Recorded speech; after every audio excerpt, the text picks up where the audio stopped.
Gentlemen, I'm sorry to say we do not have time enough for two complete sequences of questions. We now have only 12 minutes left. Therefore, I would like to ask for shorter questions and shorter answers.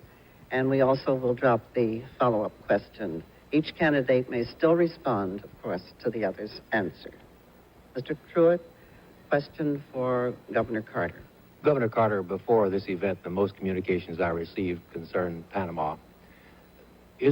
Would you, as president, be prepared to sign a treaty which, at a fixed date, yielded administrative and economic control of the canal zone and shared defense, which, as I understand it, is the position the United States took in 1974? Well, here again, the Panamanian question is one that's been confused by Mr. Ford. He had directed his diplomatic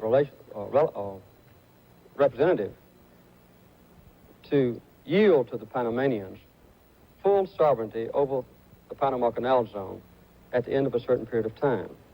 When Mr. Reagan raised this question in Florida, Mr. Ford not only disavowed his instructions, but he also even dropped, parenthetically, the use of the word daytime. I would never give up complete control or practical control of the Panama Canal Zone, but I would continue to negotiate with the Panamanians. When the original treaty was signed back in the early 1900s, when Theodore Roosevelt was president, Panama retained sovereignty over the Panama Canal Zone. We retained control as though we had sovereignty. Now, I would be willing to go ahead with negotiations. I believe that we could share more fully responsibilities for the Panama Canal Zone with Panama. I would be willing to continue to raise the payment for shipment of goods through the Panama Canal Zone. I might even be willing to reduce to some degree our military emplacements in the Panama Canal Zone.